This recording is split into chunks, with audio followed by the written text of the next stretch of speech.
The local news flickered on Melissa's small television as she folded a basket of laundry, the familiar rhythm of her Tuesday evening routine comforting after a hectic day of insurance disputes and denied claims. Her twins, Jack and Diana, 8 years old, had finally gone to bed after their usual negotiations for just 5 more minutes. "Our top story tonight," the anchor announced. "A fire has severely damaged Lake Crest Manor, the historic cliffside estate overlooking Millbrook Bay."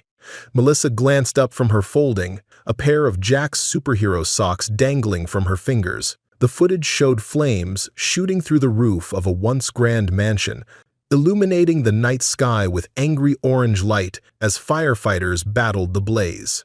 The landmark property, built in 1926, has been mostly unoccupied since the passing of its reclusive owner, Golden Age film star Vivien Lake, 3 weeks ago. Authorities are investigating the cause of the fire, which appears to have started in the library wing. While the structure remains standing, fire officials describe the damage as extensive. Melissa froze, the socks dropping to the carpet. "Vivien," she whispered. The television continued, showing a black and white photograph of a stunning woman with luminous eyes and an enigmatic smile. For younger viewers unfamiliar with the name, Vivien Lake starred in over 30 films during Hollywood's golden age before abruptly retiring in 1951. Memories washed over Melissa like a tide. Night shifts at Evergreen Hospice 6 months ago, sitting beside Vivien's bed as the frail woman with surprisingly sharp eyes told stories of old Hollywood between labored breaths. Unlike most patients who cycled through the hospice facility, Vivien had stayed for nearly 3 months, defying her initial prognosis. And during those long nights, while other staff avoided the difficult former actress with her exacting standards and occasional sharp tongue, Melissa had pulled up a chair and simply listened. "You're the only one who doesn't check your watch every 5 minutes, Vivien had said one night. "Everyone's in such a rush these days. They think listening is the same as waiting for their turn to speak." Melissa smiled at the memory. She'd told Vivien about her struggles after the divorce, about pinching pennies to provide stability for the twins, about her ex-husband's dwindling interest in his children once his new wife became pregnant. "Don't let people decide your ending for you," Vivien had told her during one of their midnight conversations. "That's what the studio tried to do to me, write my final act, but I walked away and wrote it myself." The news had moved on to the weather, but Melissa couldn't shake the image of Lake Crest in flames. Had Vivien's family decided to sell it? The old actress had mentioned children, though never warmly. "Vultures circling," she'd muttered once. Melissa hadn't even known Vivien had been discharged from hospice care. Patients sometimes rallied, but at 94, with congestive heart failure, most didn't leave except for one final journey. Yet Vivien had apparently recovered enough to return home, only to pass away weeks later. A knock at the door startled her from her thoughts. She glanced at the clock. 9 p.m. was far too late for casual visitors. Cautiously approaching the door, she peered through the peephole to see a professionally dressed woman holding a thick manila envelope. "Ms. Collins?" the woman asked when Melissa opened the door a cautious few inches. "I'm Sandra Patel from Williams Finch. I need to verify your identity before delivering this." After checking the woman's credentials, she was indeed from a respected local law firm, and providing her driver's license for verification, Melissa found herself signing for the envelope with trembling hands. "The firm extends its condolences," Sandra said formally, leaving Melissa standing in her doorway, the heavy envelope like a live thing in her hands. At her small kitchen table, beneath the fluorescent light that always hummed slightly, Melissa opened the envelope. Inside, she found legal documents, a smaller sealed envelope, and a single-page letter on heavy stationery bearing an elegant letterhead. "From the office of James Williams, Esq. Dear Ms. Collins, it is my solemn duty to inform you of the passing of Ms. Vivien Lake on April 20. As the executor of her estate, I am instructed to deliver to you the enclosed deed and personal note following confirmation of her death. Ms. Lake amended her will 3 months ago to include you as a beneficiary. The property known as Lake Crest Manor, including its contents and the surrounding 12 acres, has been bequeathed to you under specific conditions outlined in the trust documents enclosed. Our office will be handling the transfer of title. Please contact us at your earliest convenience. With sincere condolences, James Williams, SQ. Melissa's hands shook as she opened the smaller envelope. Inside was a note written in elegant, if slightly wavering, script on pale blue stationery. Melissa, you listened. In a world full of noise that's rarer than you know, Lakecrest needs someone who knows how to listen. The house has stories to tell, if only someone would hear them. My children never could. Perhaps you will. Vivian beneath the note was a deed to Lakecrest Manor, the same mansion she'd just watched burning on the evening news. "Mom?" came a small voice from the hallway. Diana stood there in her space-themed pajamas, rubbing her eyes. "Why are you crying?" Melissa hadn't even realized tears were streaming down her face. Behind Diana appeared Jack, his cowlick sticking up. "Is it Dad?" Jack asked, protective beyond his years. "No, sweethearts," Melissa said. "It's not your dad. It's—" She paused. "Someone I used to take care of gave us something very big." The twins looked at the papers spread across the kitchen table with mild curiosity, too young to understand their significance. Melissa pulled them close, their small bodies warm against her as she whispered, more to herself than to them. "She chose us." The following morning dawned clear and bright, a stark contrast to the tumultuous thoughts that had kept Melissa awake most of the night. After dropping the twins at school, with promises to explain everything that evening, she'd called in a personal day at work. The drive to Lakecrest Manor took her along the coastal highway, winding roads rising steadily until the land fell away to reveal the glittering expanse of Millbrook Bay far below. A narrow private road branched off, marked by an elegant but weathered stone pillar bearing the single word Lakecrest. Melissa turned onto the long driveway, her aging Honda Civic seeming embarrassingly out of place amid the grand old-growth oaks that lined the approach. Even in ruins, Lakecrest commanded presence. The Georgian-style mansion sprawled across its promontory like a wounded queen, its once proud facade now a blackened skeleton against the brilliant blue sky. Melissa parked beside a city utility truck and sat for a moment. The central portion of the house appeared somewhat intact, with its columned entrance still standing, though smoke-stained. But the east wing, where the library had been, according to the news, had partially collapsed, its roof open to the sky. "You, the new owner?" called a voice. A middle-aged man in a hard hat approached. "Frank Delaney, city structural engineer. You must be Ms. Collins?" Melissa nodded. "I just found out last night. I haven't even had time to contact the lawyer yet." Frank's expression was sympathetic but professional. "Mind if I show you what we're looking at? I've been assessing the damage for the fire investigation and building safety." Together they approached the mansion, their footsteps crunching on the gravel drive that was now littered with debris and water-soaked ash. Up close, the damage looked even worse. What had appeared intact from a distance now revealed deep cracks in the masonry, windows blown out by the heat, and marble steps spalled and crumbling from the fire's intensity and subsequent deluge of firefighting water. "We're classifying this as a partial collapse," Frank explained. "The eastern third suffered catastrophic damage. That's where the fire started. The central portion is standing but compromised. The western wing has smoke and water damage, but the structure appears salvageable." They carefully picked their way up the cracked marble steps.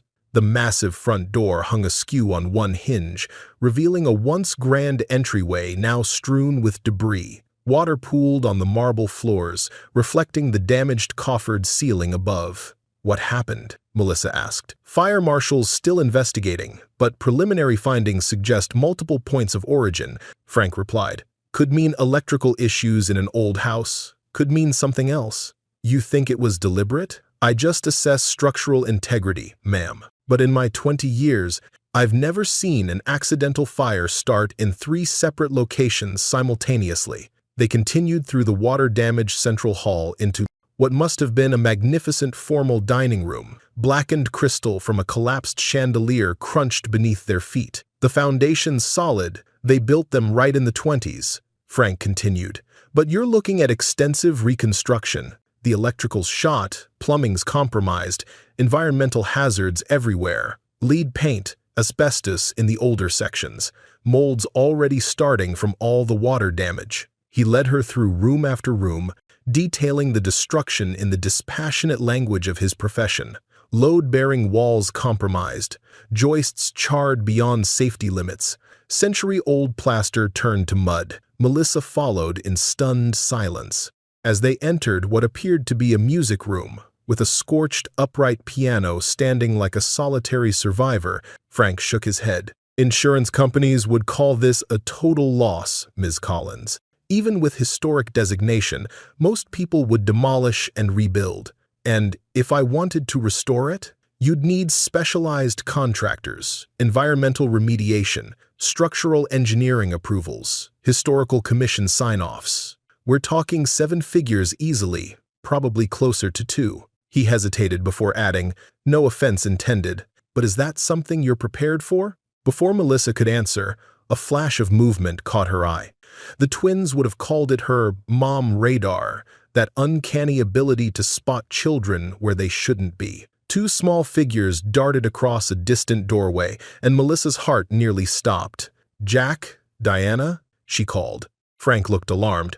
There are children here. This structure isn't safe for... But Melissa was already moving, hurrying through the connected rooms toward where she'd seen the movement.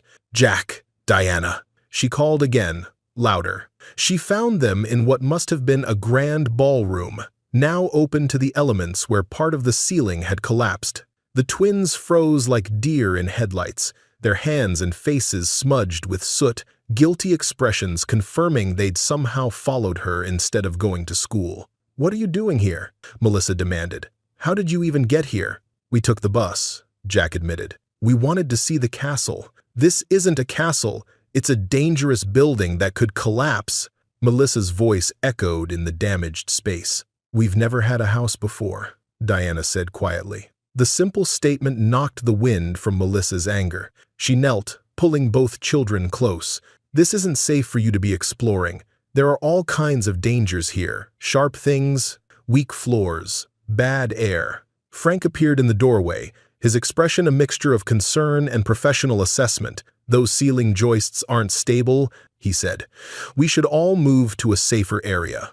As they carefully made their way back toward the entrance, Diana suddenly stopped, pointing at something on the wall of the corridor. Mom, look. Melissa followed her daughter's gaze to a tarnished brass plate affixed to an arched doorway. Unlike the other doors in the corridor, this one was metal, heavily built with serious-looking hinges. Across the plate, in raised letters partially visible through a layer of soot, were the words, Nitrate Vault, Sealed 1951. Do not open. What's nitrate? Jack asked. Melissa gently pulled him back. I'm not sure, but we need to respect the warning. No touching anything here, understood? Frank's eyebrows had risen slightly. Old film stock, he explained. Highly flammable. They used to make movies on nitrate film before the 1950s. Burns hot and fast, can't be extinguished with water. Self-oxidizes, means it makes its own oxygen while burning. Like rocket fuel, Jack said with a dangerous fascination. Exactly why you shouldn't be anywhere near it, Melissa said. Hands off, masks on. She pulled disposable masks from her purse and fitted them over the twins' faces.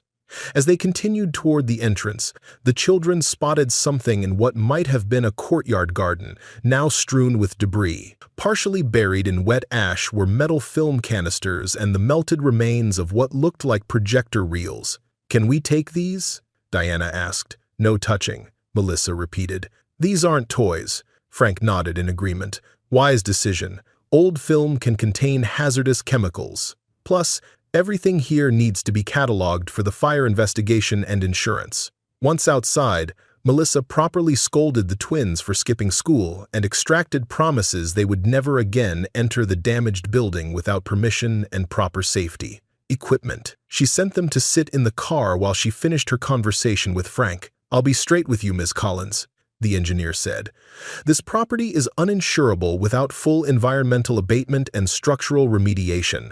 You're looking at hundreds of thousands just to make it safe. Most people in your position would call this a demolition job. He handed her a preliminary report with a list of urgent safety measures needed just to secure the site, temporary shoring, environmental containment, removal of immediate hazards. The estimated costs made Melissa's stomach clench. You have 30 days to address the most critical safety issues before the city will be forced to take action, Frank added. I'm required to file this report today. After Frank departed, Melissa sat in her car with the twins buckled safely in the back seat, staring at the ruined mansion through the windshield. What had Vivian been thinking, leaving her this beautiful disaster? The practical side of Melissa, the side that had survived divorce and built security for her children penny by penny, screamed that this was madness. Sell the land, take whatever money she could get, and use it for the sensible down payment she'd been saving for. But another part of her whispered of possibilities, of Vivian's belief in her, of a mysterious vault no one had opened in over 70 years. That night, after finally getting the twins to bed, Melissa spread Frank's report across her kitchen table. With a fresh legal pad, she began sketching out what a restoration budget might look like versus her savings. The numbers didn't lie. Even liquidating every penny she had saved, even maxing out her credit cards and taking a loan against her 401, she couldn't come close to what would be needed to fully restore Lakecrest. Near midnight, Melissa pushed back from the table and pressed her palms against her tired eyes. The practical choice was clear. Contact Vivian's lawyer tomorrow. Explain that she couldn't possibly accept this inheritance. But as she began gathering up the papers, her gaze fell on Vivian's note. You listened. In a world full of noise, that's rarer than you know. What was it the old actress had been trying to tell her? What stories did Lakecrest hold that were worth preserving? 3 days after her first visit to Lakecrest, Melissa returned to find a vintage Jaguar coupe parked at the property's gate. The elegant vehicle, a deep British racing green with gleaming chrome. Beside it stood a tall man in his early 50s. His silver-streaked dark hair and casual yet impeccable clothing suggesting both money and taste. Melissa parked her Honda behind the Jaguar, suddenly self-conscious of its dented fender and the cheerful stick-figure family decal the twins had insisted on applying to the rear window. As she stepped out, the man turned, and she felt a jolt of recognition. Gabriel Reed, he said, extending his hand. You must be Melissa Collins. Melissa shook his hand, trying not to appear starstruck. Gabriel Reed was Hollywood royalty, an actor whose 3-decade career had transitioned seamlessly from heartthrob roles to acclaimed character work that had earned him 2 Oscars. Yes, she managed. How did you know? James Williams, Vivian's attorney. He mentioned you'd be stopping by today. I hope you don't mind the ambush. Not at all, Melissa said. But I'm a little confused about why you're here. Gabriel's expression softened. Vivian gave me my first real role, back when I was nobody. I was 19, fresh off the bus from Nebraska, ready to give up after 6 months of rejection. He looked past her to the damaged mansion. She saw something in me that no one else did. I flew back as soon as I heard about the fire. They walked together toward the house, passing beneath yellow caution tape that now cordoned off the property. Did you visit her often? Melissa asked. Not as often as I should have, Gabriel admitted. Mostly phone calls these last few years, but we had a standing date every Christmas Eve. Just a phone call, but we never missed one in 30 years. Vivian never forgot a promise, and she never forgave a broken one. At the mansion's entrance, Gabriel produced a powerful flashlight from his jacket pocket. Power's cut, obviously. Shall we? The interior looked even more devastated than Melissa remembered. Daylight streamed through holes in the roof, illuminating dust motes and casting harsh light on the water damage below. I can't believe someone would do this, Gabriel murmured, though I suppose I shouldn't be surprised. Vivian had a gift for making both devoted friends and determined enemies. The fire inspector suspects arson, Melissa confirmed. They moved through the house methodically, Gabriel occasionally stopping to shine his light on particular features, an ornate plaster ceiling medallion, mostly intact despite the damage around it, a built-in bookcase with leaded glass still miraculously unbroken, and small architectural details that had survived the devastation. In what must have been the library, ground zero for the fire, according to Frank's report, the destruction was most complete. Charred bookcases stood like blackened skeletons, and the ceiling had partially collapsed, leaving the room exposed to the elements. Yet even here, Gabriel seemed to be searching for something specific. "What are you looking for?" Melissa finally asked as he methodically examined the remains of built-in shelves along the east wall. "I'm not entirely sure," he admitted, but Vivian was methodical about everything. "If someone wanted this place destroyed, I'd wager it's because of something inside it." They continued through the western wing, which had suffered less fire damage but significant water exposure. In a formal sitting room with tall windows overlooking the bay, Gabriel paused before a large painting hanging slightly askew on the wall. The canvas showed a younger Vivian in the arms of a handsome man, both dressed in 1940s evening wear, their expressions capturing a moment of unguarded joy. "Henry Blackwood," Gabriel said softly. "Her co-star in 7 films and the love of her life. They were never married, the studio wouldn't allow it. He died in 1949. Melissa studied the painting, struck by the luminosity captured by the artist, not just the subject's physical beauty, but the palpable connection between them. "She never mentioned him to me. Some wounds never fully heal," Gabriel replied. They continued to a music room where the smoke-damaged upright piano still stood. Gabriel ran his fingers lightly over the keys, producing a discordant sound. "Out of tune, but salvageable," he murmured. As they made their way back toward the entrance, an elderly woman appeared in the doorway, her silhouette backlit by the bright day outside. "I saw cars," she explained. "I'm Eleanor Carver. I live in a cottage down the road. I've been keeping an eye on the place since." She stopped abruptly. "Good heavens, Gabriel Reed. I haven't seen you since Vivian's 80th birthday." Gabriel smiled warmly. "Mrs. Carver, still the guardian of the neighborhood. This is Melissa Collins, Vivian's heir. So you're the one she chose. Interesting. Did you know Vivian well?" Melissa asked. "As well as anyone, I suppose, which isn't saying much," Eleanor replied. "I've been her neighbor for 40 years. Started as her part-time assistant in the 70s, stayed on as a friend. My cottage was originally staff quarters for Lakecrest." She moved further into the entrance hall, shaking her head at the destruction. "Such a shame. This house has survived earthquakes, storms, and Vivian's temper. To think human malice might finally bring it down." "You believe the fire was deliberate?" Gabriel asked. "Of course it was," Eleanor said. "Her children were here the day after the funeral, arguing loud enough for the whole neighborhood to hear. Sabrina and Colton never could stand each other, just like they never could please their mother." Melissa exchanged a glance with Gabriel. "What were they arguing about?" "The will, naturally," Eleanor sniffed. Word had gotten out that Vivian had changed it recently. Colton was shouting that she couldn't possibly have been of sound mind, that someone must have manipulated her. She fixed her gaze on Melissa. "I assumed that someone would be you, dear. I barely knew her. I was just her hospice night nurse for a few months." Vivian valued genuine connection over bloodlines. She always said her children inherited her looks but not her heart. She sighed. "I'm just glad she didn't live to see this destruction." As they walked Eleanor back to the entrance, Melissa noticed a paper pinned to a wooden column near the door.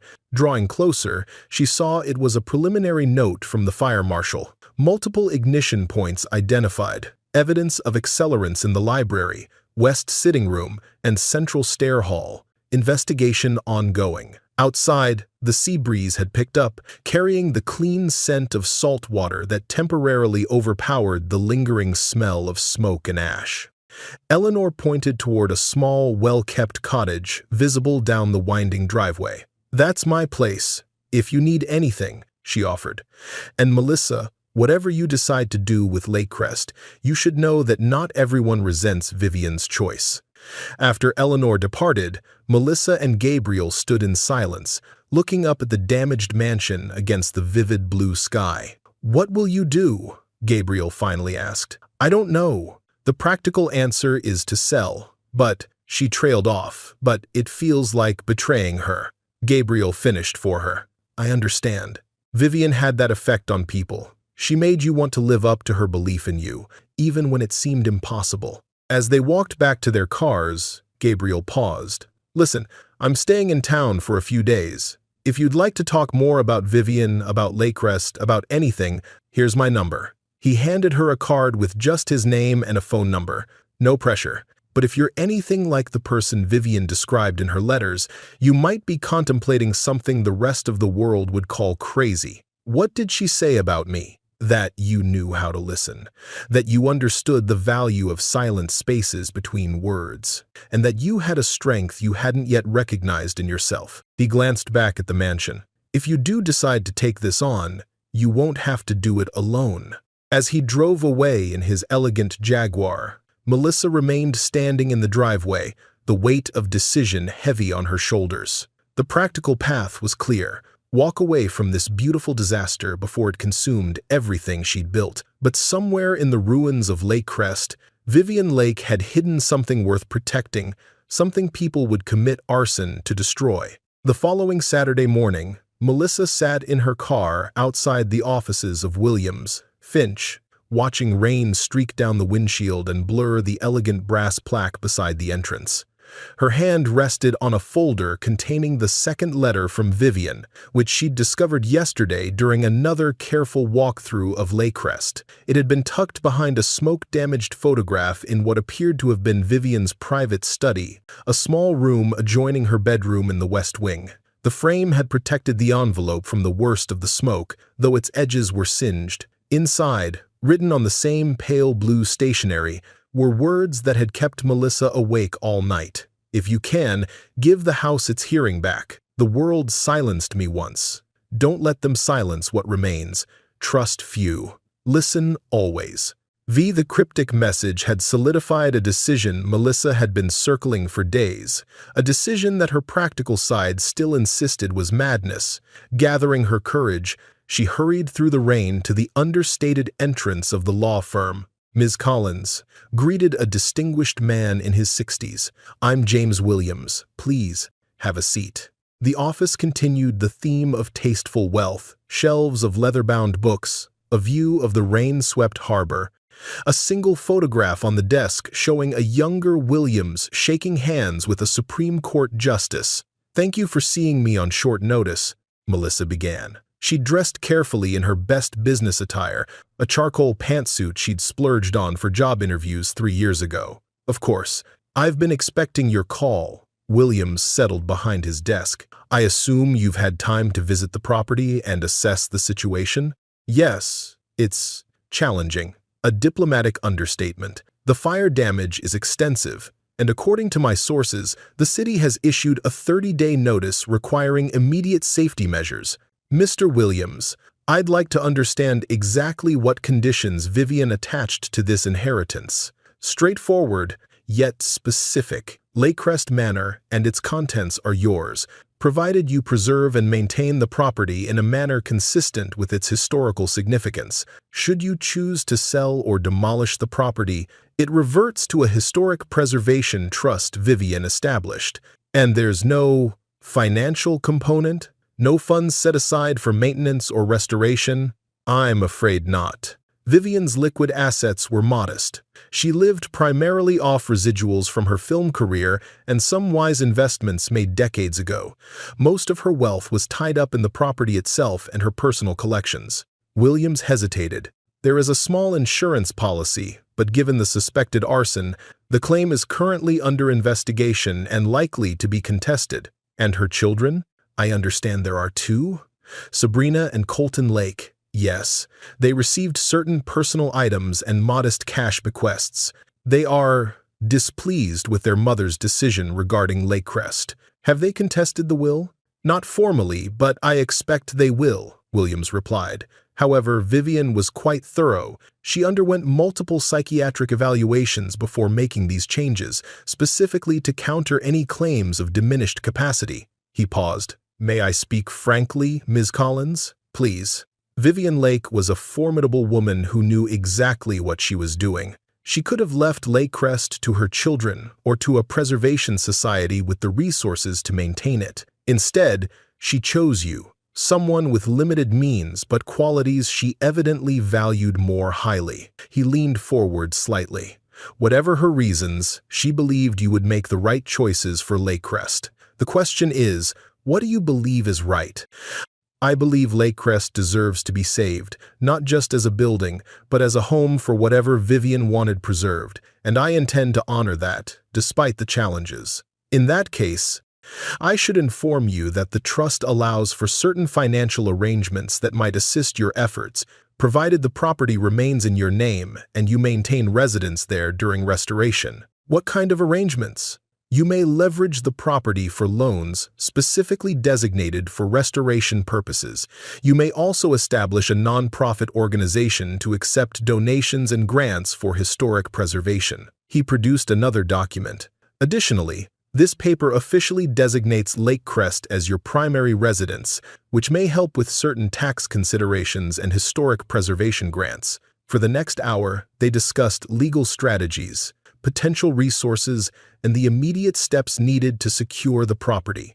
That evening, Melissa sat at her kitchen table with a fresh legal pad and every financial statement she possessed. The twins were already in bed. Their excitement about owning a castle had only grown, despite her attempts to temper their expectations.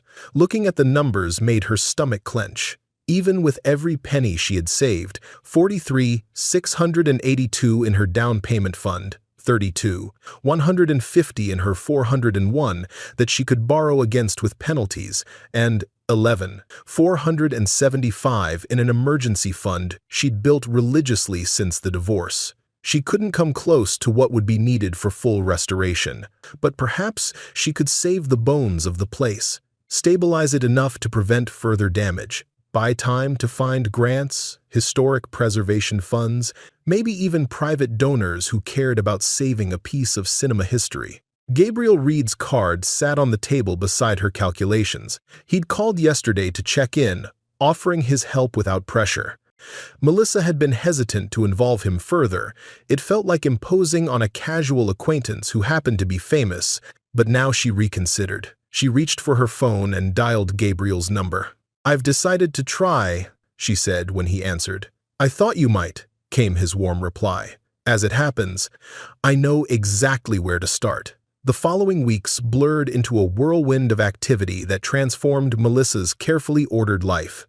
She took an unpaid leave of absence from the hospital, a risk she'd never have considered before, and dove headfirst into the monumental task of saving Lakecrest. Gabriel proved invaluable, connecting her with Javier Morales, a general contractor specializing in historic restorations. Javier's weathered face had creased with concern during his initial walkthrough, but his eyes had lit up at certain architectural details that had survived. "It's a crime what they did to her," he'd said, "but she's got good bones. We can bring her back." Through Javier came Mara Chen, a master carpenter whose family had been restoring historic woodwork for 3 generations. "This wood is old-growth oak," Mara had explained. "You can't buy this anymore. Trees don't grow this way in managed forests. We'll save every piece we can." Most surprising was Mr. Doyle, an elderly man with gnarled hands and sharp blue eyes who showed up one morning announcing he'd heard Vivian's place needed attention. Malcolm Doyle, as it turned out, had been a set builder at the studio where Vivian had worked and later had helped maintain Lakecrest during the 1970s and 80s. "Miss Lake gave me my job back when the studio wanted to pension me off," he explained. "The least I can do is help keep her home standing." With this core team assembled, Melissa embarked on the most financially terrifying action of her life. She liquidated her down payment fund, applied for the maximum loan against her 401 cride, and emptied all but 1 month's expenses from her emergency fund. The resulting sum, just over $85,000 after penalties and taxes, Javier helped her prioritize. Erect temporary shoring to stabilize the compromised structure, install heavy-duty tarps over damaged roofing to prevent further water intrusion, set up abated negative air machine and particulate monitors to control potentially hazardous dust, order environmental tests for lead, asbestos, and other contaminants, begin sorting debris for salvage materials that could offset some cost. The city's 30-day compliance clock was ticking loudly. Building Inspector Frank Delaney had been sympathetic but firm. The loose bricks and unstable columns posed a public safety hazard that would need to be addressed, or the city would be forced to take action. "I'm rooting for you," he'd told Melissa, "but my job is public safety. I can't make exceptions, even for good intentions." 2 weeks into the stabilization efforts, Melissa faced her most decisive financial commitment yet. The damaged windows throughout the mansion needed to be secured before winter weather arrived, but custom replacements that would meet historical commission requirements would take months to fabricate. The manufacturer required a substantial non-refundable deposit to begin work. Standing in Lakecrest's entrance hall, surrounded by the constant noise of stabilization work, Melissa stared at the contract in her hands. The deposit alone was $32,800, more than a third of what remained in her funds. Gabriel found her there, hesitating with a pen poised over the signature line. "Having second thoughts?" he asked. "I'd be crazy not to," Melissa replied. "When I was 22, I was offered 2 roles, a supporting part in a prestigious indie film that paid almost nothing, or a lead in a terrible action movie with a big paycheck. Everyone told me to take the money." He smiled at the memory. "Vivian called me the night before I had to decide. She said, 'The fear of making the wrong choice will always be with you. The question is which fear you'll regret surrendering to.'" Melissa considered his words, then signed the contract. "I hope she was right about me." Later that evening, as sunset painted the damaged house in golden light, Melissa found the twins exploring what had once been a formal garden, now overgrown and littered with construction materials. "We found something," Jack announced. He held up a tin box. "It was under the pantry floor where Mr. Doyle is fixing the beam." Melissa took the box carefully. "You know you're not supposed to take things without asking. Mr. Doyle said we could have it," Diana chimed in. "He said it wasn't anything valuable, just old kitchen stuff probably." Opening the lid, Melissa found 3 brass canister caps, each engraved with numbers. 24, 16, 48. Below the numbers was a single line of text: light, sound, audience.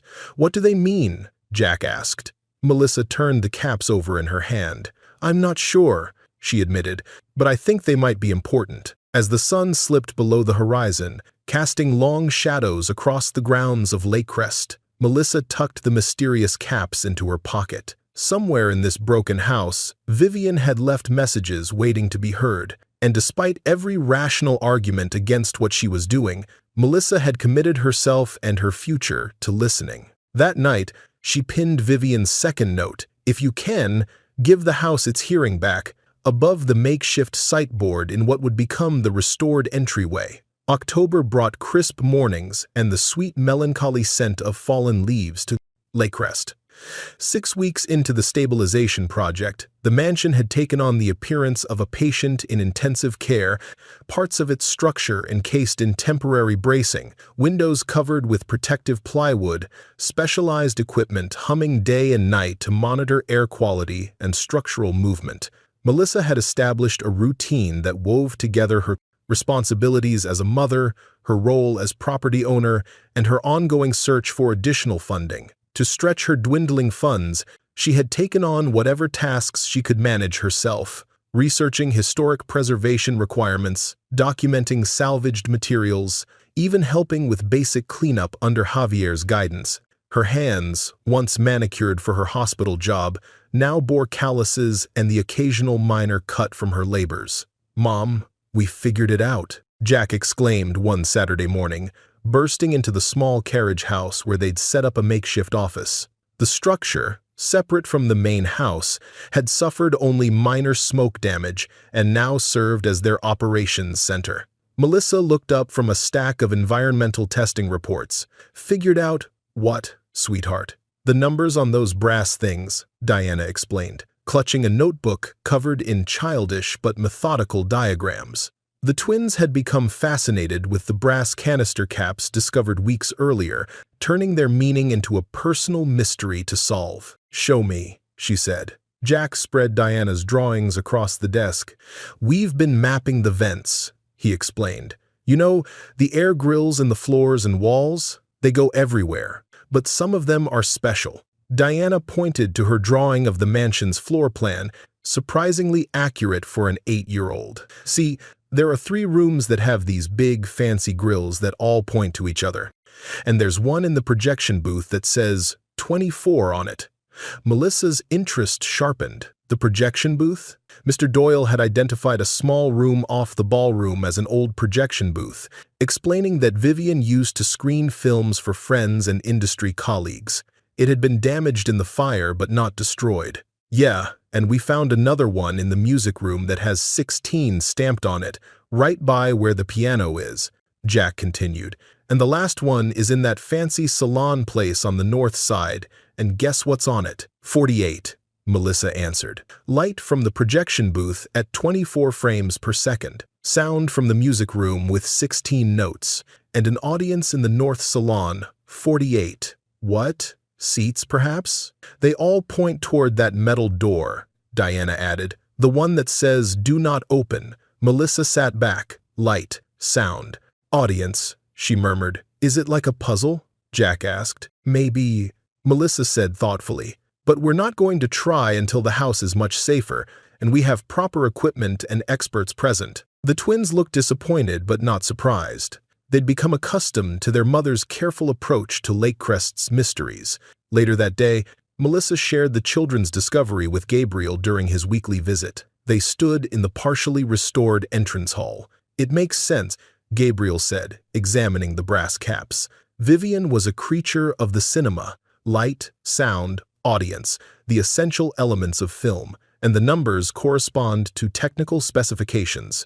24 frames per second for standard film, 16 probably refers to a musical time signature, and 48 could be anything," Melissa finished. "Seats in the viewing room, maybe? Whatever it means, I think your children are onto something. These could be instructions for opening the vault." Gabriel handed the caps back to Melissa. Their conversation was interrupted by the arrival of Javier. "We've got a problem," he announced. The environmental results came back. "The East Wing has significant asbestos contamination that wasn't accounted for in our initial assessment. We'll need specialized abatement before we can continue structural work in that section." Melissa's stomach dropped. "What's the additional cost?" 47, zero minimum, and that's assuming we don't find more once we start opening walls. The figure hit like a physical blow. Melissa had already committed nearly all of her funds to the critical stabilization work and the custom windows deposit. This new expense would deplete her remaining budget entirely, with months of work still ahead. "There's no way around it?" Gabriel asked. "Not if we want to stay legal," Javier replied. "The city's already watching this project closely." Melissa nodded. "Let me review the numbers. I'll have an answer for you tomorrow." After Javier left, Melissa and Gabriel walked through the partially stabilized music room, where Mara's team had begun carefully removing damaged decorative woodwork for restoration. "I know what you're thinking," Gabriel said. "That I've made a terrible mistake?" Melissa attempted a smile. "That you might need help," Gabriel corrected. "Melissa, I appreciate the offer. I really do. But this isn't your responsibility." "Vivian was important to me too," he countered. "Let me at least contribute to the abatement costs.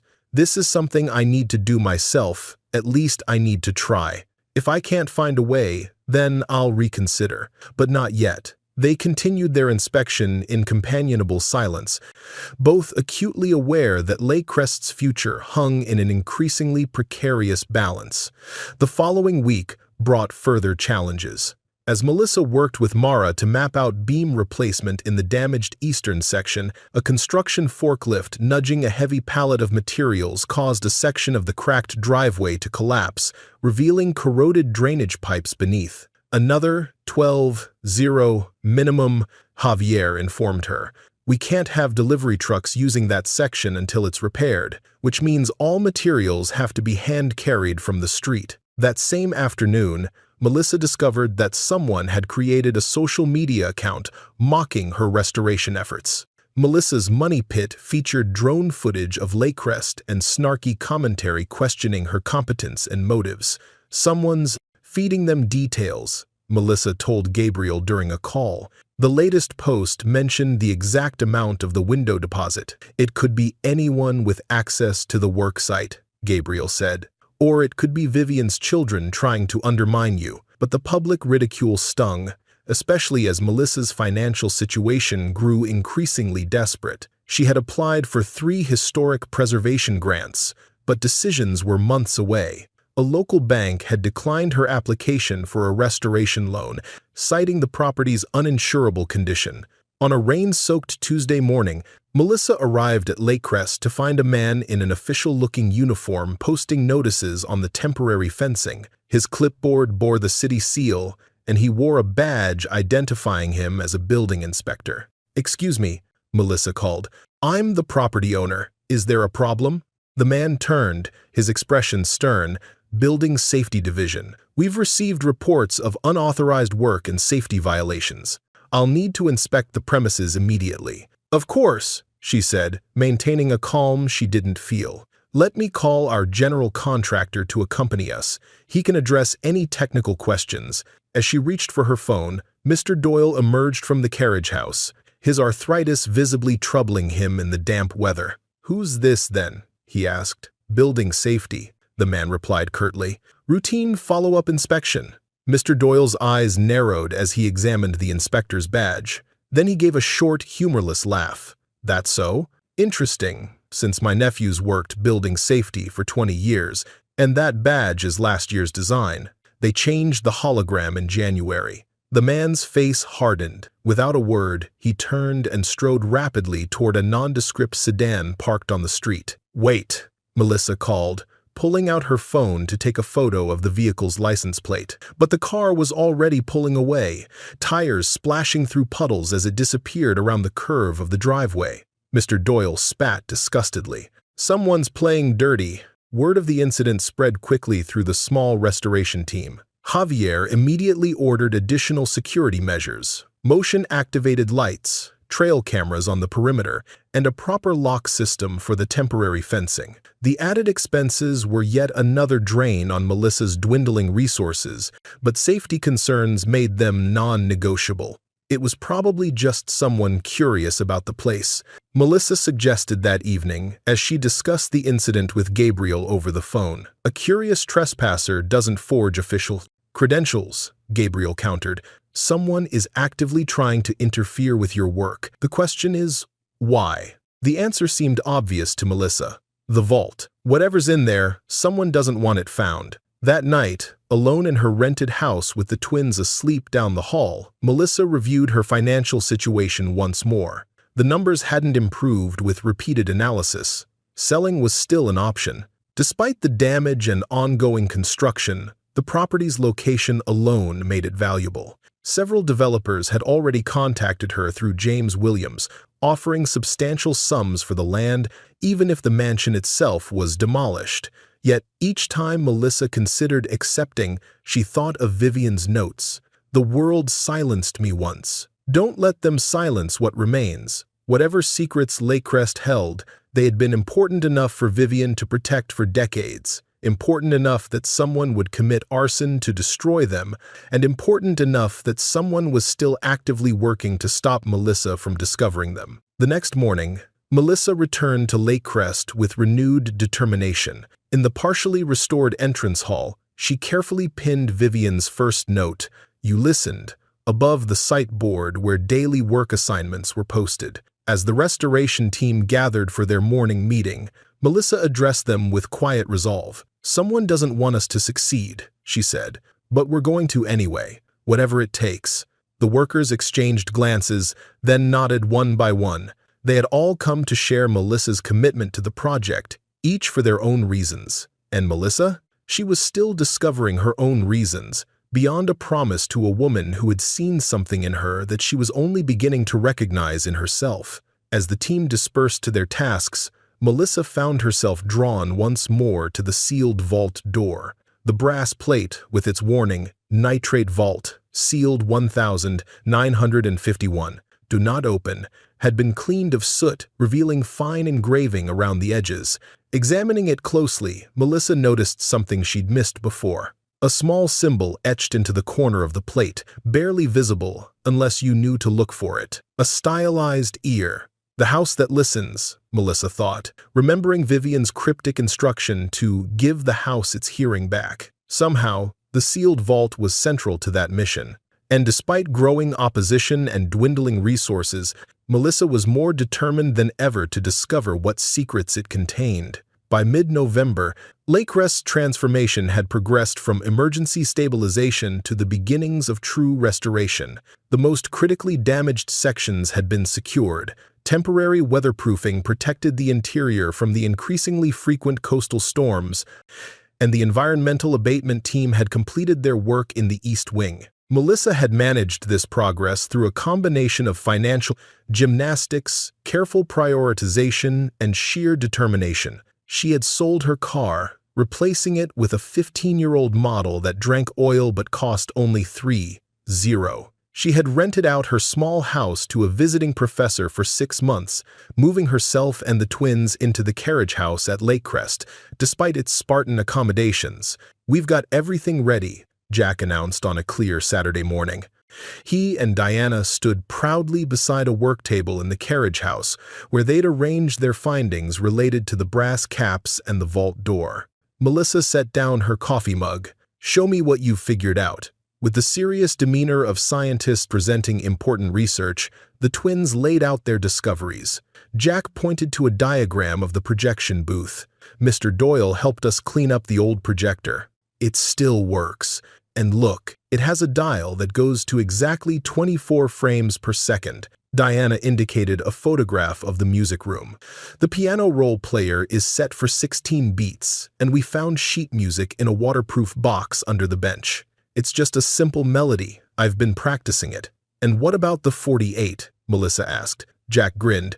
"That was the hardest part, but we found an old light meter in the projection booth, and it has a scale that goes up to 48 lumens. We think you're supposed to aim the projector light at exactly that brightness. This is impressive detective work. Can we try it?" Diana asked.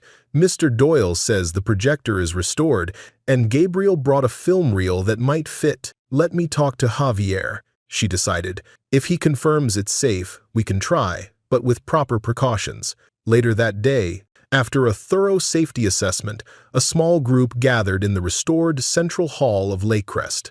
Javier had insisted on full hazmat protocol. Everyone wore masks with appropriate filtration. Air quality monitors had been positioned throughout the relevant areas, and fire extinguishers stood ready at strategic points. "Nitrate film is seriously dangerous stuff," Javier explained. "It doesn't just burn, it produces toxic gases." Gabriel, who had arrived that morning with specialized equipment for the test, nodded in agreement. Hollywood had several major studio fires because of nitrate film storage. That's why they switched to acetate film in the 50s. Around the same time, this vault was sealed. Once all safety measures were in place, they began the carefully orchestrated sequence the twins had pieced together.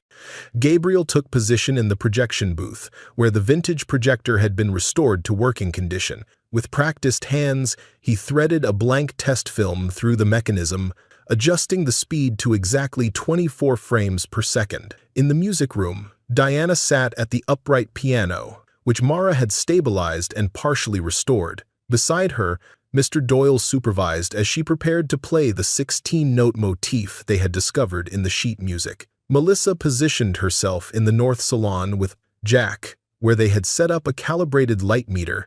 Their task was to ensure that exactly 48 lumens of light from the projector reached this point, creating a precise beam that would then reflect toward the vault door. "Everyone ready?" Melissa called. Affirmative responses echoed through the partially restored rooms. Gabriel activated the projector, sending a beam of light cutting through the dusty air of the mansion. Simultaneously, Diana began to play the simple, haunting melody on the piano, her small fingers moving confidently across the keys. The notes reverberated through the house's elaborate ductwork, creating an eerie resonance that seemed to make the very walls vibrate. In the north salon, Melissa and Jack carefully measured the light intensity, adjusting a series of mirrors they had positioned to direct exactly 48 lumens toward the vault door. "It's working," Jack exclaimed. The three elements, light at 24 frames per second, sound at 16 notes, and an audience directing 48 lumens, converged in a precisely triangulated pattern that illuminated the vault door with an ethereal glow. For a moment, nothing happened. The projection light flickered, the piano notes hung in the air, and Melissa felt a pang of disappointment. Had they misinterpreted the clues? Then she remembered Vivian's words. "You listened." This wasn't just about setting up the physical elements. It was about the act of listening itself. "Everyone," Melissa called out, "gather in the North Salon. I think we need to be an actual audience." Within minutes, their small group had assembled in the North Salon. Melissa, the twins, Gabriel, Javier, Mara, and Mr. Doyle. "What now?" Javier asked. "We listen," Melissa said, "and perhaps we need to acknowledge that we're listening." A sudden inspiration struck her. "Everyone together say, 'We are listening.'" The group spoke in unison. "We are listening." For 3 heartbeats, nothing changed. Then a soft mechanical click emanated from within the walls, followed by the sound of gears engaging. Gauges mounted beside the vault door, which had previously appeared decorative, suddenly animated, their needles moving to steady positions. With a deep, resonant sound like a submarine's hatch unlocking, the vault door's elaborate mechanism disengaged. The heavy metal panel shifted slightly inward, then slid sideways into a recessed pocket in the wall, revealing a dark chamber beyond. "It worked," Jack whispered. "Everyone stay back," Javier cautioned. "Let me check for gases or deteriorated materials." After several tense minutes of testing, Javier confirmed the air quality was safe, though he insisted they maintain their protective gear as a precaution. One by one, they entered the vault, flashlights illuminating a space that had remained sealed for over 70 years. The chamber was surprisingly large, perhaps 15 feet square, with walls lined in what appeared to be lead sheeting. Built-in metal shelves contained dozens of film canisters, each carefully labeled in Vivian's elegant handwriting. A separate cabinet held what Gabriel identified as wire recordings, an audio technology popular in the 1940s and early 50s, before magnetic tape became standard. "These are originals," Gabriel said with reverence as he carefully examined one of the film canisters. "Not commercial prints, camera negatives, and first-generation positives. These would have come directly from the studio." Melissa moved deeper into the vault, where a heavy oak desk stood against the far wall. On its surface lay a leather-bound ledger and a sealed envelope addressed simply, "To the caretaker who restores hearing." With trembling fingers, Melissa broke the wax seal and opened the envelope. Inside was a letter written in Vivian's distinctive hand, "To the one who has given Lake Crest back its hearing. If you are reading this, you have solved the puzzle and opened the vault. You have proven yourself worthy of the trust I have placed in you. What you have found is my true legacy, not the sanitized version of my career that appears in film histories, but the reality of what Hollywood was for women in my era." These recordings contain testimony from dozens of actresses who suffered abuse, exploitation, and blacklisting. Some spoke only to me, knowing their careers would end if they reported what happened. Others tried to speak publicly and were silenced. I began collecting these stories in 1947 after a young actress in my care took her own life rather than submit to a powerful producer. When I refused a similar arrangement in 1951, I was blacklisted, my contract terminated, My name smeared, my career ended overnight. I retreated to Lakecrest with these materials, the only copies that survived the studio's attempt to destroy them. I entrust these to you to steward for the public. The truth deserves to be heard, even decades later. Especially decades later, when perhaps the world is finally ready to listen. Choose carefully how to proceed. There are still those who would prefer these stories remain buried. The same power structures persist, though the names have changed. With trust in your judgment, Vivien Lake. She was protecting them, Melissa said softly. All these years. Gabriel nodded. Vivien was blacklisted for refusing to play the game. The official story was that she had become difficult and temperamental. The studios buried her, erased her from the narrative. He gestured to the shelves of recordings. These would rewrite Hollywood history. Diana called out from a corner. Mom, look at this. On a small metal plaque affixed to the inside of the vault door was an inscription. No door stays closed to a worthy listener. The discovery of the vault's contents energized the small restoration team. After carefully documenting everything inside, they established proper preservation protocols with help from Gabriel's contacts at a film archive. The wire recordings would require specialized equipment to play without damaging them, and the nitrate film needed professional handling to prevent deterioration or fire risk. As they secured the vault for the night, leaving the door unsealed but locked for safety, Melissa felt a profound sense of responsibility. Vivien had entrusted her not just with a house, but with voices that had been silenced for generations. Stories that still mattered, still deserved to be heard. The morning after the vault's opening, Melissa woke to the sound of unfamiliar voices outside the carriage house. Peering through the curtains, she saw 3 expensive vehicles parked in the circular driveway, a black Mercedes SUV, a silver Lexus sedan, and a white Range Rover. By the time she had dressed and stepped outside, a tense confrontation was already underway near the mansion's entrance. Gabriel stood with arms folded, facing a well-dressed woman in her 50s and a man perhaps a few years younger. Behind them waited several people in uniform-like attire, carrying clipboards and camera equipment. You have no legal right to prevent us from entering, the woman was saying. This is our family home. Actually, Ms. Lake, the property belongs to Melissa Collins now, Gabriel replied. Melissa approached swiftly. Is there a problem? The woman turned, assessing Melissa with a coldly critical gaze. So, you're the hospice nurse who manipulated my mother into changing her will. I'm Melissa Collins, she replied, and you must be Sabrina Lake. This is your brother Colton? She nodded toward the man, who was typing furiously on his phone. We're here with our preservation team to catalog the assets, Sabrina announced. Mother's collections have significant value and historic importance. They need professional assessment. Any cataloging would have to be scheduled through Ms. Collins and her attorney, Gabriel interjected, and would require proper safety protocols. The structure is still under active restoration. Colton looked up from his phone with a smirk. We've seen the restoration. The place is a disaster. Our attorney advises us that we have rights to family heirlooms regardless of the property transfer. I understand your connection to Lakecrest, Melissa said, but your mother was very clear about her wishes. If you'd like to arrange a proper visit through my attorney, this is absurd, Sabrina cut in. We're not visitors. We grew up here. She turned to her team.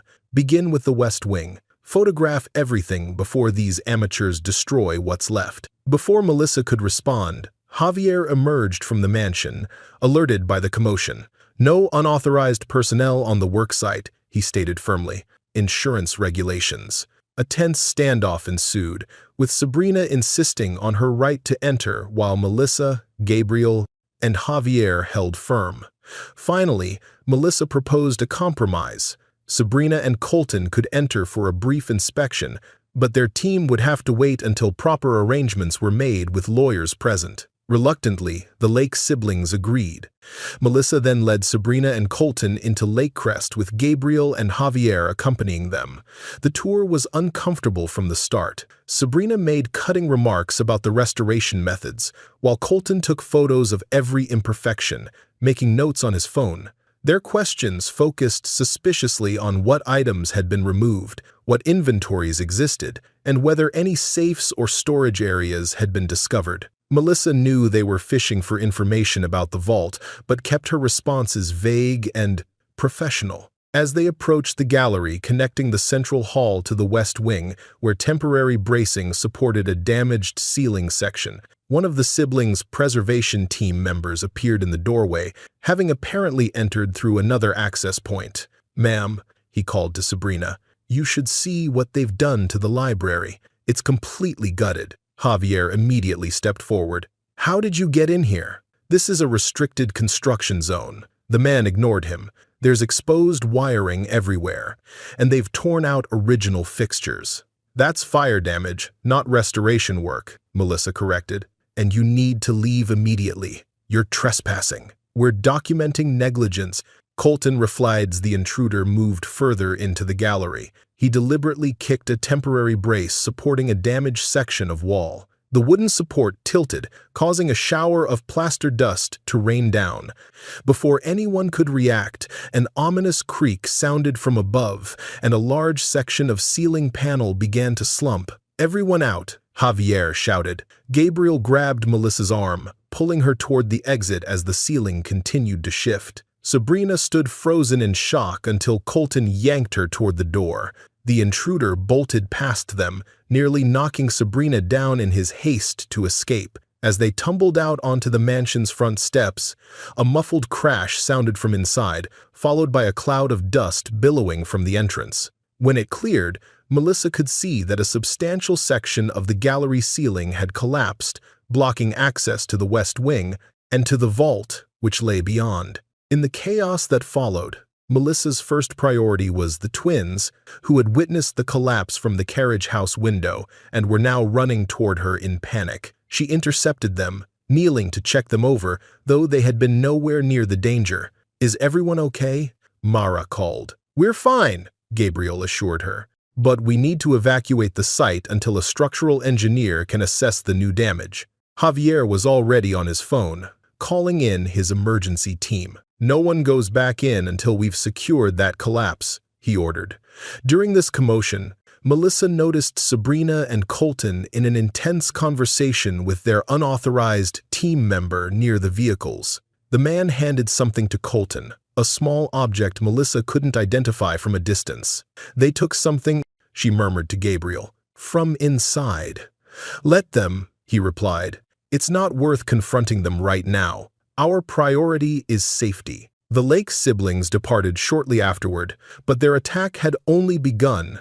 That evening, Melissa received an email from James Williams, forwarding an emergency injunction filed by Sabrina and Colton Lake, seeking to halt all work at Lakecrest pending a full review of the property's condition. The filing included multiple allegations that Melissa was endangering the historic structure through incompetent restoration, that she had refused reasonable access to family members, and most disturbing, that she was endangering minors by allowing children on an unsafe construction site. "They're using the twins against me," Melissa told Gabriel during an emergency conference call with Williams.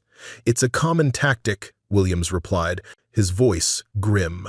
"Attack your fitness as a parent to pressure you into settling, but it won't work if we stay calm and respond properly." The following day brought more blows. The city issued a 72-hour stop work order pending a safety inspection of the new damage.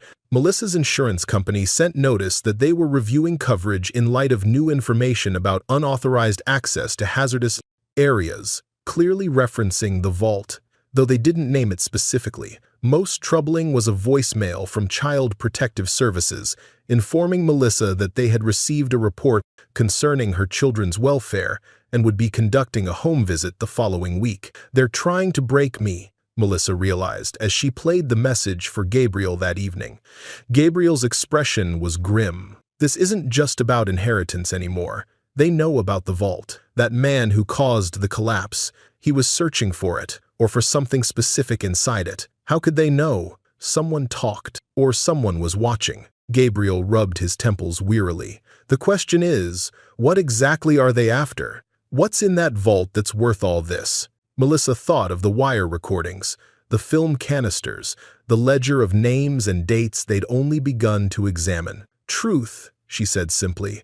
Vivian collected evidence of studio abuse and exploitation, names, dates, testimony. If some of those names belong to people who are still powerful today, or whose legacies are worth millions. Or, if some of those accused are related to Vivian's children, Gabriel added thoughtfully. The next 72 hours passed in a blur of legal meetings, inspections, and increasingly desperate financial calculations. The ceiling collapse had caused significant new damage, requiring additional structural support that would drain the last of Melissa's funds. The stop work order meant her carefully orchestrated construction schedule was now in shambles, with specialized subcontractors forced to take other jobs they couldn't afford to postpone. Most critical was the insurance situation. If coverage was voided due to unauthorized activities in the vault, Melissa would be personally liable for any accidents on the property. By Friday evening, facing the expiration of the stop work order with no clear path forward, Melissa sat alone on the carriage house steps. The twins were spending the weekend with a school friend's family, a precaution Melissa had arranged to shield them from the stress of the situation and to ensure they wouldn't be present for the CPS home visit scheduled for Monday. The November night was cold, a damp chill rising from the cliffside grounds. In her hand, Melissa held her phone, the banking app open to her account balance. 612.37. Every other resource had been depleted, savings emptied, retirement borrowed against, credit cards maxed. Lake Crest loomed before her in the darkness, its partially restored facade illuminated by security lights. Despite everything, she had grown to love the old house, to feel connected to its history, and to Vivian's mission of preserving uncomfortable truths. But love wouldn't pay contractors or satisfy court orders. Love wouldn't protect her children if the authorities deemed her decisions reckless. Love wouldn't finish what she had started. "Did I just ruin us?" she whispered to the night, tears finally breaking free after days of forced composure. She didn't expect an answer, but one came anyway, not in words, but in the gentle pressure of a hand on her shoulder. Gabriel stood beside her, his expression somber but resolute in the security light's glow. "No," he said simply, "you haven't ruined anything. You've just discovered how much some people fear the truth." He sat beside her on the step, both of them looking toward the darkened mansion and the secrets it still held, secrets now trapped behind a collapsed ceiling and sealed by legal maneuvers designed to ensure they would never see light. The following morning dawned clear and cold, a crystalline December light washing over Lake Crest's damaged facade.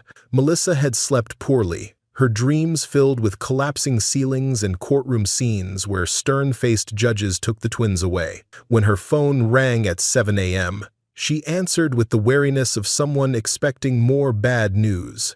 "Melissa, it's Eleanor Carver." The elderly neighbor's voice sounded unusually energetic.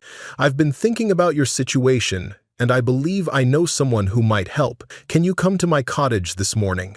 An hour later, showered and feeling marginally more human, Melissa knocked on the door of Eleanor's charming cottage. The older woman welcomed her into a cozy living room filled with memorabilia from another era, framed film stills, vintage movie posters, and photographs showing a younger Eleanor alongside various celebrities, including Vivian. "You worked in the industry," Melissa realized. "Script supervisor for 20 years before I became Vivian's assistant," Eleanor confirmed. Over tea served in delicate china cups, Eleanor shared her proposal. "The Historical Society is hosting their annual gala next weekend. Gabriel Reed, as a guest speaker, could fill every seat. If he were to discuss Vivian's career and hint at new discoveries, it would generate exactly the kind of public interest that makes it difficult for courts to quietly bury things." "A press conference," Melissa said, using Gabriel's name to get attention. "Precisely." Eleanor's eyes twinkled. "I've already spoken to him, and he's agreed. He's making calls to film preservation experts and entertainment reporters. Sometimes, the best defense is a good offense, or in this case, a public spotlight. By mid-afternoon, a plan had taken shape. Gabriel would convene a press conference at the Historical Society, ostensibly to announce a retrospective of Vivien Lake's work. The real purpose would be to reveal the existence of the vault and its contents, establishing their historical significance before Sabrina and Colton could suppress them. "There's one more person you should meet," Eleanor said. "Dr. Patricia Leone from the Film Preservation Institute. She's in town for a conference and has agreed to examine your findings." Dr. Leone proved to be a sharp-minded woman in her 60s with impeccable credentials in film history and archival preservation. "These are potentially landmark materials," she declared, "particularly the wire recordings. First-hand testimony about studio practices during the Golden Age is extraordinarily rare. Most was suppressed through non-disclosure agreements or simply destroyed. The problem is getting back to them," Melissa explained. "And even if we could, there's a court injunction pending." "The injunction hasn't been granted yet," Gabriel pointed out, "only filed." With Dr. Leone's support adding academic legitimacy to their cause, Melissa contacted a structural engineer recommended by Javier, one willing to work over the weekend to assess the collapse and determine if safe access could be restored. By Sunday evening, they had a pathway forward, albeit a challenging one. "The gallery ceiling can be temporarily stabilized," Melissa told the small group gathered in Eleanor's cottage. "It will allow careful access to the west wing and the vault. The engineer is submitting his report to the city tonight, which should lift the stop-work order. Then we move tomorrow," Gabriel decided. Early Monday morning, as dawn broke over Millbrook Bay, a carefully coordinated operation began at Lakecrest. Javier's crew started work on stabilizing the collapsed section, following the engineer's specifications to the letter. Meanwhile, Dr. Leone prepared the specialized equipment needed to safely transfer the wire recordings and film canisters. Melissa had spent Sunday night making copies of every document and photograph related to the vault, distributing them to multiple allies as insurance against further interference. Whatever happened next, Vivien's evidence wouldn't be lost again. By noon, a narrow pathway had been cleared through the damaged gallery, allowing Dr. Leone and Gabriel to access the vault while Melissa managed operations from the central hall, coordinating with the work crew and keeping watch for unwelcome visitors. They had just begun carefully transferring the first set of recordings when the sound of vehicles on the gravel driveway signaled trouble. Through the mansion's tall windows, Melissa saw 3 police cruisers and a black sedan approaching. "They're here," she called. "How much more time do you need?" "At least 20 minutes, came Gabriel's tense reply. Melissa hurried outside to intercept the newcomers, desperately needing to buy time. From the lead cruiser emerged a uniformed officer and a woman in a business suit whom Melissa recognized as a city attorney. From the black sedan stepped Sabrina and Colton Lake, accompanied by a sharp-dressed man carrying a leather briefcase. "Ms. Collins," the city attorney began, "I have an emergency court order requiring all work to cease immediately and the premises to be secured pending a hearing." The Lake siblings and attorney stepped forward, extending a document. "Additionally, we have a temporary restraining order prohibiting removal of any materials from the property, particularly from secure storage areas." Melissa accepted the papers with outward calm, though her heart raced. "Of course, we'll comply with any legitimate orders. May I review these with my attorney? He should be arriving shortly." "You may review them, but compliance begins immediately," the city attorney stated. As Melissa pretended to study the documents, she was acutely aware of the activity still ongoing inside. Gabriel and Dr. Leone needed more time to secure the most critical evidence. "There seems to be some confusion," she said. "The structural engineer's report was submitted last night, and the stop work order should have been lifted this morning. I have the confirmation email here." She made a show of searching through her phone. While the officials conferred, Melissa noticed Eleanor's car approaching. The elderly woman had agreed to create a diversion if needed, and her timing couldn't have been better.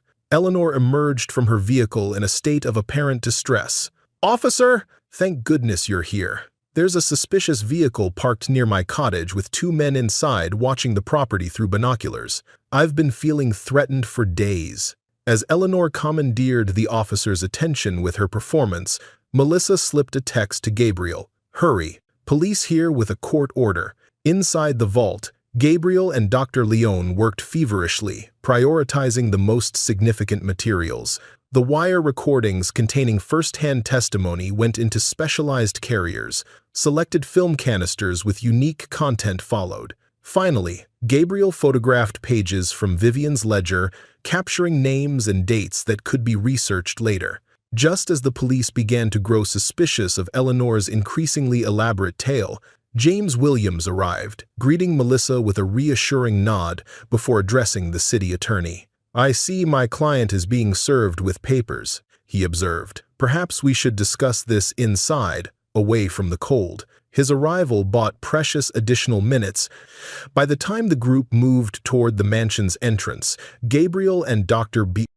Leone had secured the vault and were exiting through a service door on the far side of the building, carrying inconspicuous equipment cases containing the most important historical materials. The confrontation that followed in Lakecrest's entrance hall was tense but controlled. Williams skillfully challenged the breadth of the court orders, questioning their specificity and implementation requirements. While the legal professionals argued fine points, Melissa maintained a facade of cooperative concern, all while knowing that the most crucial evidence was already safely leaving the property in Dr. Leone's vehicle. By mid-afternoon, an uneasy truce had been established. Work would remain halted pending a formal hearing in 3 days. Police would maintain a presence on the property to ensure no materials were removed. Melissa was permitted to continue residing in the carriage house, but was prohibited from entering the main building without supervision. Once the officials departed, leaving one officer stationed at the entrance, Melissa retreated to the carriage house, exhausted but relieved. A text from Gabriel confirmed success. "Package delivered to secure location. The press conference is still on for tomorrow. Bring your A-game." That evening, Melissa received another visitor. Frank Delaney, the city structural engineer who had first assessed Lakecrest after the fire, appeared at her door looking uncomfortable. "I'm not supposed to be here," he admitted, "but something doesn't sit right with me about all this." Inside, he showed Melissa a report he'd received that morning, a forensic analysis of accelerant traces found at the original fire scene. They match a specific brand of lighter fluid sold at only one local retailer. Security footage from the night of the fire shows a purchase made with a credit card belonging to Colton Lake. Melissa stared at him. "You're saying he started the fire?" "I'm saying there's evidence that should be investigated," Frank replied. "I've sent copies to the proper authorities. Just thought you should know what you're up against." The following morning, Melissa dressed with particular care in a borrowed suit Eleanor had altered overnight to fit her. The Historical Society's elegant meeting room was already filled with journalists, film historians, and curious locals by the time she arrived. Gabriel greeted her at the side entrance. "Ready for this?" "As I'll ever be," she replied. "Where are the twins?" "With Mara at the hotel. They're watching cartoons and eating room service pancakes." He squeezed her hand reassuringly. "They're fine. Today is about turning the tide." The press conference began with Gabriel introducing himself and explaining his connection to Vivian Lake. With his Hollywood credentials and natural charisma, he quickly commanded the room's attention, skillfully building toward the revelations to come. Vivian Lake was more than a talented actress, he told the assembled press. She was a guardian of truth in an industry that often preferred comfortable lies. When her career was cut short in 1951, the public was told she had become difficult and temperamental. The reality was far different. Gabriel nodded to Melissa, who took her place at the podium. Nervous but determined, she recounted how she had come to know Vivian during her hospice care, explaining the unexpected bequest and the challenges she had faced in preserving Lakecrest. "What we discovered inside Lakecrest was something Vivian protected for over 70 years, Melissa continued. "A sealed vault containing original films, personal papers, and most significantly, recorded testimony from dozens of women in the film industry documenting systematic abuse and exploitation." A murmur ran through the audience as Dr. Leone stepped forward, bringing her academic authority to bear. She played a brief excerpt from one of the wire recordings, the voice of a young actress describing how she had been blacklisted after refusing a producer's advances in 1949. These materials represent an unprecedented historical record, Dr. Leone explained. They document not just individual cases of misconduct, but an entire system designed to silence victims and protect perpetrators. A state assistant attorney general who had been invited to attend then addressed the gathering. After reviewing the materials overnight, he confirmed that while many of the accused were likely deceased, the evidence could still have significant legal implications for estates, foundations, and corporate entities that had enabled or covered up wrongdoing. The statute of limitations may have expired for criminal charges, he noted, but civil liability and the historical record remain important considerations. Throughout the presentations, Melissa watched the reactions ripple through the audience. Journalists typed furiously on laptops. Local residents whispered to one another, connecting this revelation to Lake Crest's mysterious past. A reporter from the Los Angeles Times asked, "Are any of the accused still living or related to people in positions of power today?" "We're still cataloging the materials," Melissa replied. But Vivian's documentation was meticulous, including names, dates, and, in some cases, corroborating evidence. The full record will be made available to appropriate authorities and scholars. Another reporter called out, "Is it true that Vivian Lake's children have tried to prevent these materials from becoming public?" Before Melissa could respond, a commotion at the back of the room drew everyone's attention. Sabrina Lake stood in the doorway, her face pale with fury. For a moment, Melissa feared another confrontation, but Sabrina simply surveyed the room with cold eyes before turning and walking away, a tactical retreat rather than a surrender. By early afternoon, the story had been picked up by national media. Golden Age Secrets Unveiled and Actress's Time Capsule Exposes Hollywood Abuse ran as headlines across news sites. More significantly for Melissa, public opinion in Millbrook rapidly crystallized in her favor. Local businesses began offering materials and labor to help with Lakecrest's restoration. A Heritage Society pre-approved an emergency grant for historic preservation. Online donations began arriving through a website Gabriel had presciently established the previous day. Late that evening, as Melissa and her allies gathered at the hotel where Gabriel was staying, James Williams arrived with news from the court. "The judge has denied the Lake siblings' request for an injunction," he announced, "and the city has withdrawn its stop work order based on the structural engineer's report and, I suspect, the sudden public interest in the project." "What about the custody concerns?" Melissa asked quietly. "The CPS visit has been postponed pending review. Off the record, I'm told the complaint has been flagged as potentially retaliatory." He handed her a folder, and this just came through.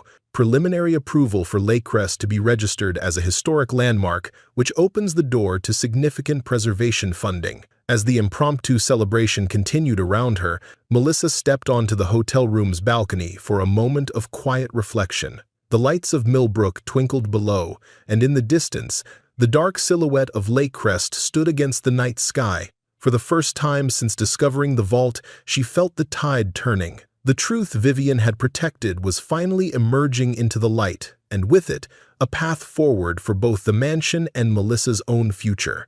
The weeks following the press conference transformed Lakecrest's restoration from a private struggle to a community mission. With the court injunction denied and public opinion firmly on Melissa's side, practical support began flowing in from unexpected sources.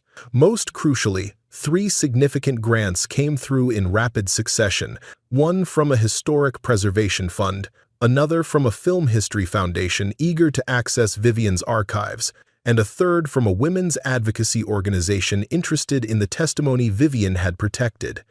Melissa established the Lakecrest Trust with James Williams' guidance, creating a nonprofit entity that could accept tax-deductible donations while ensuring the property would be maintained according to Vivian's wishes. "We need to be transparent about our plans," Melissa explained during the Trust's first official meeting. "The more public our mission, the harder it will be for anyone to interfere." The mission they crafted was ambitious but focused. Lakecrest would become the Lakecrest House of Light, a museum dedicated to film history with emphasis on voices historically silenced, a 60-seat screening room for educational presentations, and a foundation providing grants to women and underrepresented filmmakers. Work on the physical restoration proceeded with renewed vigor. With proper funding now available, Javier was able to bring in additional specialized crews. Build right or don't build at all became Mr. Doyle's mantra as he supervised the younger workers, insisting on techniques that had become rare in modern construction. His perfectionism occasionally frustrated those accustomed to quicker methods, but the results spoke for themselves. The twins had returned to their regular school routine, though they spent every afternoon and weekend at Lakecrest, where they had become unofficial tour guides for the steady stream of visitors, reporters, film historians, preservation experts, and curious locals drawn by the mansion's growing fame. "This is where we found the brass caps," Jack would explain, pointing to the pantry area. "And this is where the piano goes," Diana would add, leading visitors to the partially restored music room. In late January, nearly 4 months after Melissa had first received Vivian's bequest, a significant milestone was reached. The building envelope was finally secure, new roof complete, windows installed, exterior walls stabilized and weatherproofed. Lakecrest could now withstand winter storms while interior restoration continued. To mark the occasion, the restoration team gathered on the mansion's front steps for a photograph. Melissa stood in the center, flanked by Javier and Mara, with Mr. Doyle seated in a chair of honor before them. As the informal ceremony concluded, a black sedan pulled slowly up the driveway. Melissa tensed, recognizing Colton Lake behind the wheel. Since the failed injunction attempt, the Lake siblings had maintained a strategic distance, though their attorneys continued to file motions, seeking access to specific items they claimed as family heirlooms. To everyone's surprise, Colton emerged alone, without lawyers or entourage. He approached the group hesitantly, his usual arrogance noticeably absent. "Ms. Collins," he began, "may I speak with you, privately?" Melissa glanced at Gabriel, who gave a slight nod. "We can talk in the carriage house." Once inside, with the door closed against curious onlookers, Colton's composure faltered. "They're going to charge me," he said. "Arson, criminal mischief, insurance fraud. The DA called my lawyer this morning." Melissa studied him. "The evidence against you is substantial," she replied evenly. "The fire marshal's report identifies multiple ignition points. Security footage shows you purchasing the accelerant. Your credit card record confirms it. It wasn't supposed to go that far. Just enough damage to force a sale to developers. The land alone is worth millions." He looked up. "Mother left us nothing but trinkets. Everything of value went to you, a complete stranger. She left you your trust funds," Melissa pointed out, "and family jewelry worth hundreds of thousands. Pocket change compared to this property," he scoffed. "Look, I didn't come here to argue. I came to negotiate. I'm listening. I'll plead to lesser charges and make restitution for the fire damage. In exchange, I want certain items from the vault excluded from public disclosure." He reached into his jacket, producing a folded paper. "These specific recordings and documents." Melissa glanced at the list, immediately understanding its significance. The names included several prominent business figures, men whose reputations and legacies would be destroyed by Vivian's evidence. "Your grandfather," Melissa realized, recognizing one of the names, "and your godfather. They're implicated in the testimony. Those men built empires. Charitable foundations bear their names. Are you really going to destroy all that good work over allegations from 70 years ago? They're dead. They can't defend themselves." "The women they hurt couldn't defend themselves either," Melissa replied. "I'm offering to make this right," Colton insisted. "Financial compensation for the damage, a contribution to your museum, whatever you want to call it. All I ask is discretion regarding certain materials. The restoration costs have been covered by grants and donations. The trust has a clear mission of transparency and education. I can't selectively suppress evidence to protect reputations, no matter how uncomfortable the truth might be." "You're making a mistake," Colton warned. Some powers don't forgive being exposed. That's exactly why they should be, Melissa responded. After Colton departed, Melissa shared the encounter with Gabriel and James Williams. The attorney was particularly concerned about the implicit threat in Colton's parting words. "We should accelerate the transfer of the most sensitive materials to secure academic archives," Williams advised. "Multiple copies, multiple locations. Insurance against any further attempts at destruction." The following week brought the final resolution of the arson investigation. Based on overwhelming evidence, Colton Lake accepted a plea agreement on charges of trespassing and property damage. The relatively light criminal penalties were balanced by substantial civil liability. He would be required to make restitution for the fire damage not covered by insurance and pay punitive damages to be determined in a separate proceeding. Sabrina Lake, while not implicated in the arson, faced her own legal complications. Investigation into the siblings' attempts to contest Vivian's will had uncovered evidence of earlier financial improprieties involving their mother's accounts. With the legal clouds gradually clearing, Melissa could finally focus fully on Lakecrest's future rather than defending its present. The restoration work continued at a steady pace, now guided by a comprehensive master plan developed with input from preservation specialists. The destroyed driveway, collapsed during early construction, was completely excavated and rebuilt with proper drainage systems to handle both daily traffic and special events. Most challenging was the climate control system needed for the vault and archive areas. Modern museum-grade HVAC equipment had to be integrated into the historic structure without compromising its aesthetic integrity or structural elements.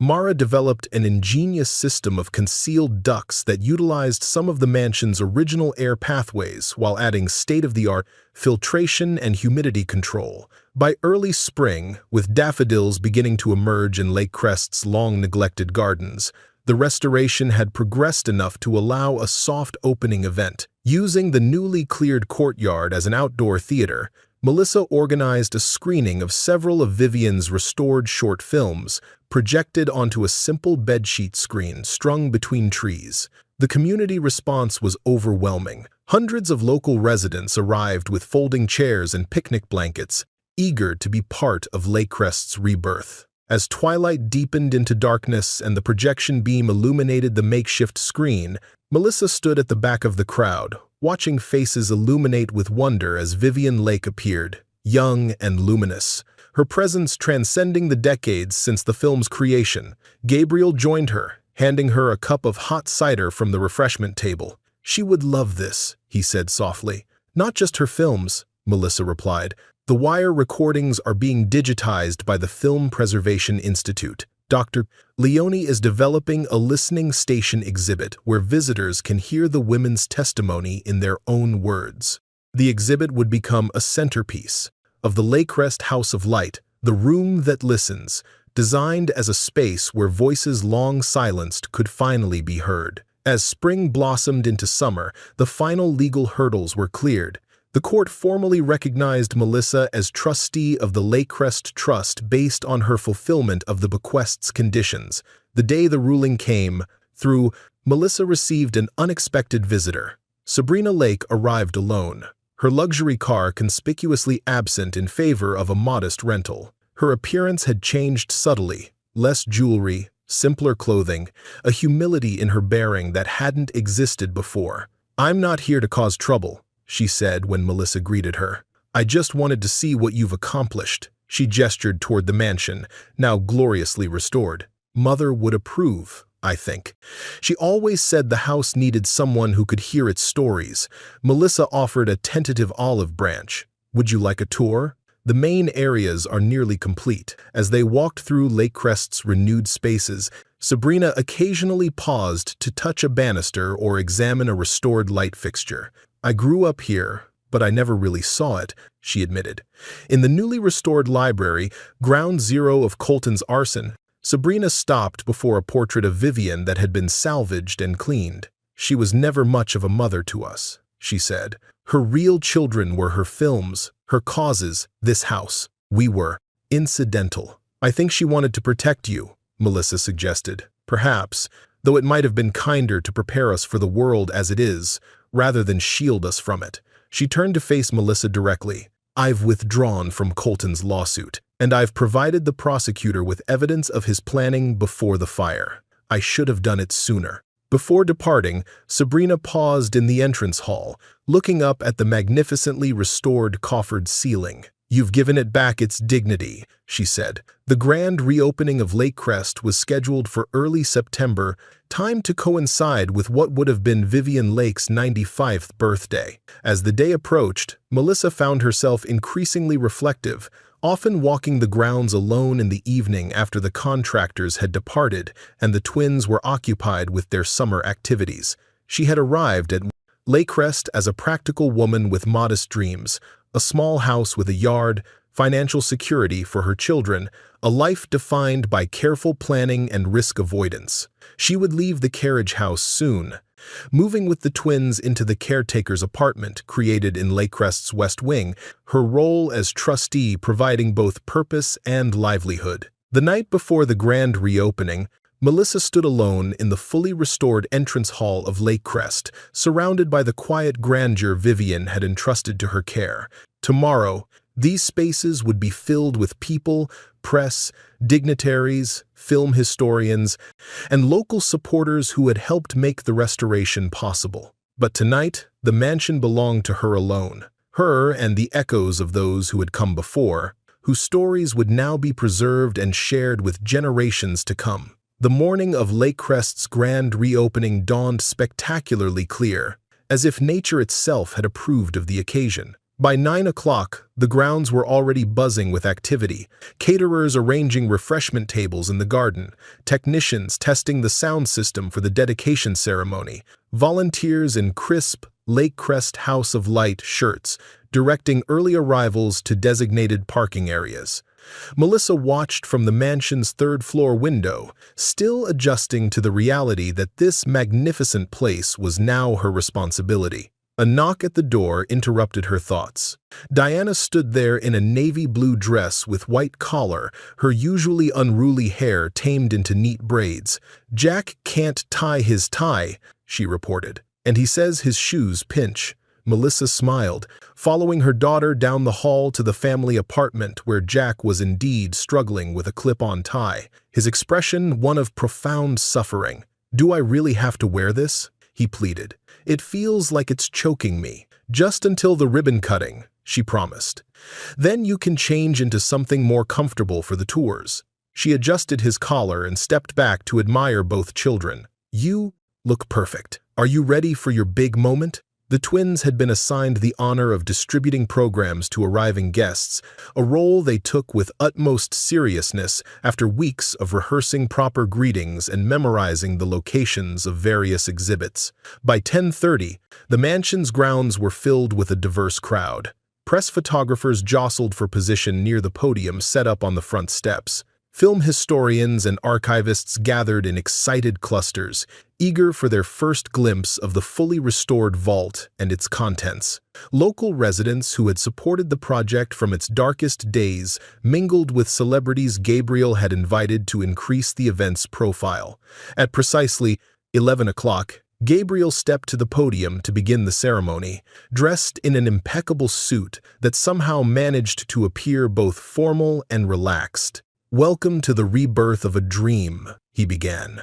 "1 year ago, Lake Crest Manor stood in ruins, damaged by fire, threatened with demolition, its history and secrets nearly lost forever." He gestured toward Melissa, who sat with the twins in the front row. But one woman, chosen by Vivian Lake for her ability to listen when others merely heard, refused to let that history disappear. Against overwhelming odds, with limited resources but unlimited determination, Melissa Collins has transformed tragedy into triumph. The crowd's applause was genuine and sustained. Melissa felt her cheeks warm with a mixture of embarrassment and pride as Gabriel continued. "Today, we dedicate not just a restored building, but a living memorial to truth-telling and artistic integrity. The Lake Crest House of Light will serve as a museum, an educational center, an archive, and a source of support for new generations of filmmakers who, like Vivian Lake, refuse to be silenced." As Gabriel introduced various dignitaries and key supporters, Melissa found herself scanning the crowd. Eleanor Carver sat in a place of honor, her white hair gleaming in the sunshine. Mr. Doyle, despite his arthritis, stood proudly beside Javier and Mara, all three looking satisfied with their contribution to the restoration. Dr. Leone represented the academic community that would help preserve and contextualize Vivian's archives. When it came time for the symbolic ribbon cutting, Gabriel called Melissa and the twins to join him on the steps. A hush fell over the crowd as Melissa addressed them for the first time. "Lake Crest came to me as both a gift and a challenge," she began. "A year ago, I knew nothing about historic preservation, film archives, or running a nonprofit foundation. What I did know was that Vivian Lake had entrusted me with something precious, not just a house, but a mission to ensure that voices once silenced would finally be heard." Melissa handed the ceremonial scissors to the twins. Jack and Diana Collins, who helped unlock Lake Crest's secrets, will now officially open its doors to the world. Together, the twins cut the wide blue ribbon stretched across the mansion's entrance.